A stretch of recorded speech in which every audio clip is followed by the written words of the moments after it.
the tax increment financing of infrastructure. Now, it sounds kind of dry and boring, but what it basically does is it backs your SmartTrack transit plan. It has to do with this tax increment financing. Maybe you can explain it to people in a way that wouldn't make people's eyes glaze over. Well, I mean, in a very simple way, what it says is you pay for a transit project like a SmartTrack by, in effect, advancing the money that's going to come from development that happens around the transit project. Because when you do build transit, development follows. And in this case, it says if there's a lot of development, say on the Unilever site, which for people who aren't familiar with where that is, it's kind of at the foot of the Don Valley Parkway near the waterfront. There is going to be a tremendous amount of development there. It's already kind of, well along in terms of being conceptualized there. And so there's going to be an uplift in the amount of property tax, commercial tax that we take in from that development.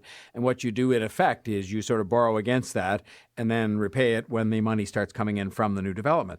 And there was some speculation as to whether this was a workable plan, notwithstanding the fact it's been used all over North America and that provincial legislation expressly provides for it, though it's never been done before.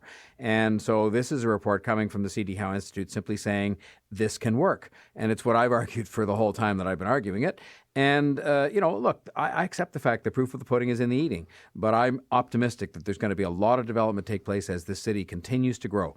What you can't do, Ryan, is accept the fact the city is going to grow literally by hundreds of thousands of people and then somehow pretend there's not going to be development that goes with it to house those people and to have them, given a place to work.